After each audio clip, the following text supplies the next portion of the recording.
Bonjour à tous et bienvenue sur boursicoté.com pour cette nouvelle analyse technique des principaux indices mondiaux avec un indice allemand qui subit lui aussi la loi des marchés puisqu'il casse ici cette zone des 13 460 points. Alors on s'approche ici d'une autre zone, cette zone ici qui avait été résistance, on pourrait même la remonter légèrement plus haute pour atteindre ici un niveau proche des 13 050 points. C'est cette zone donc qui a fait office de support cette semaine sur l'indice allemand. On est donc clairement ici sur une cassure, tant que la zone d'ici des 13 460 tenait, on était dans une phase de neutralisation dans un range ici entre cette zone et le niveau de résistance majeure des 14 840 points.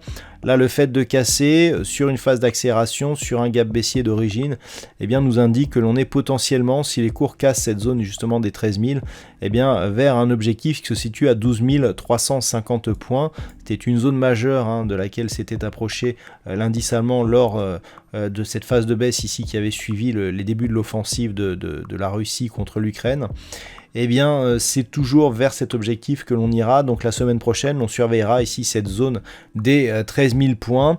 Un rebond ne serait significatif que s'il permettait un retour des cours ici au-delà des 13 460 points. Sur l'Eurostoxx 50, nous sommes là aussi sur une configuration qui est en train de basculer. D'un point de vue court terme, c'est clair que nous sommes ici dans une dynamique baissière, mais d'un point de vue moyen terme, ce n'était pas encore évident. On avait eu ici une première impulsion. Premier élément, déjà, la zone des 4033 points, précédemment support majeur, avait été validé ici comme résistance sur ce premier rebond technique. Ensuite, on se stabilisait ici autour des 3740. Le fait que l'on revienne ici sur un niveau aussi proche de cette zone de support, justement des 3387 points, nous indique qu'en cas de cassure, on validerait totalement justement l'entrée dans cette dynamique baissière. Donc il va absolument falloir surveiller ce niveau sur l'Eurostoxx 50 la semaine prochaine. Le fait qu'on soit ici sur un test déjà de cette zone nous indique qu'on est potentiellement sur une cassure probable, puisque le rebond technique n'a pas permis de valider un espoir quelconque de revenir à une tendance haussière. Donc on était ici dans une phase de stabilisation d'une tendance baissière. Le fait que l'on se rapproche ici de ce point bas, la confirmation logique serait une rupture ici de cette zone des 3387 points. Et si cette rupture intervient, le prochain objectif sera la zone ici des 3150 points sur l'Eurostoxx 50.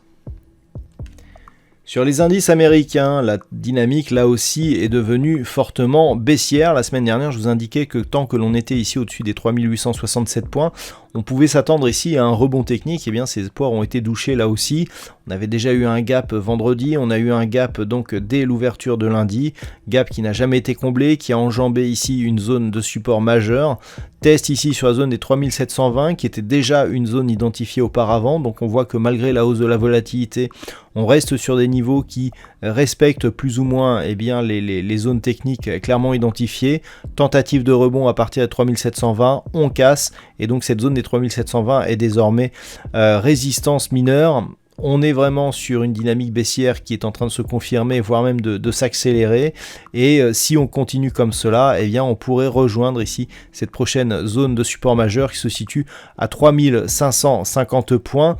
Alors par rapport à cette dynamique, il y a pas grand chose à dire. On est vraiment sur une accélération et donc une consolidation de toute la hausse qui avait été faite ici depuis justement la reprise qui avait commencé donc à la fin de l'année 2020. On avait ici plafonné et là on est en train de consolider.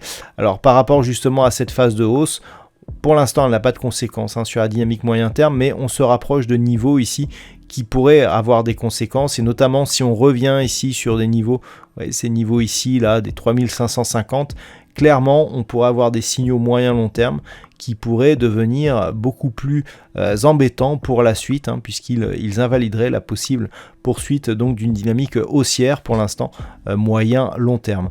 Donc à surveiller ici la poursuite de cette hausse et donc une cassure possible ici des 3550 points sur le S&P 500.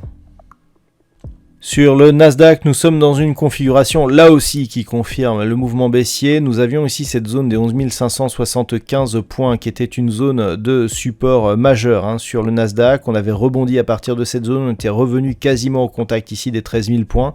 Et puis on est reparti ici à la baisse, franchissement ici de la zone des 11 575 points sur gap baissier. Cette zone a été reprise ici, on n'a pas réussi à combler totalement le gap et ce niveau il est finalement resté résistance. Donc on poursuit ici sur le mouvement baissier avec nouveau point bas significatif inscrit hier.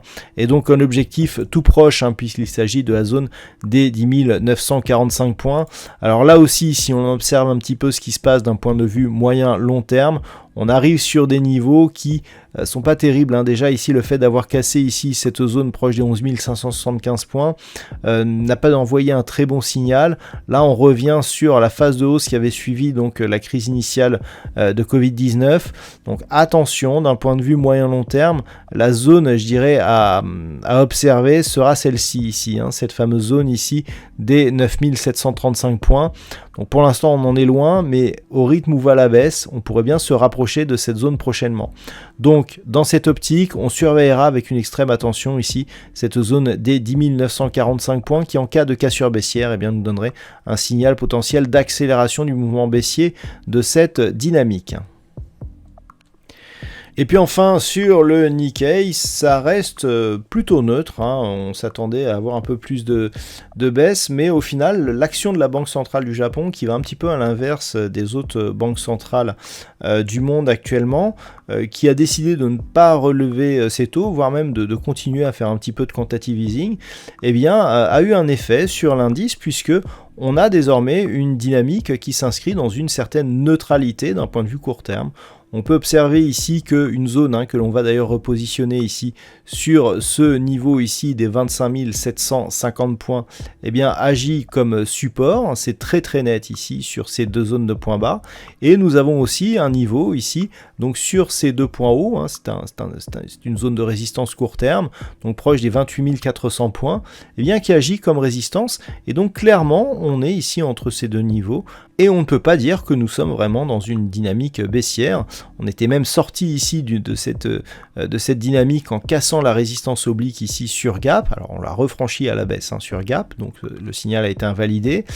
On devait valider un point haut significatif supérieur ici à ce dernier contact pour totalement sortir de la dynamique. On n'est pas venu valider un dépassement, mais on est venu égaler ce niveau. Donc on est ici sur un mouvement de neutralisation. Et on le sera tant que cette zone ici, donc cette zone de support des 25 790 points, agit comme niveau de support et donc préserve le Nikkei d'une accélération à la baisse qui pourrait être confirmée en cas de cassure ici de cette zone des 25 000 points. Donc sur le Nikkei, donc pour l'instant ça reste neutre sur l'indice japonais. Voilà donc ce que l'on peut dire sur l'analyse technique de ces principaux indices mondiaux. Je vous souhaite de passer un très bon week-end et on se retrouve donc dès la semaine prochaine pour d'autres analyses techniques, toujours sur le site boursicoté.com.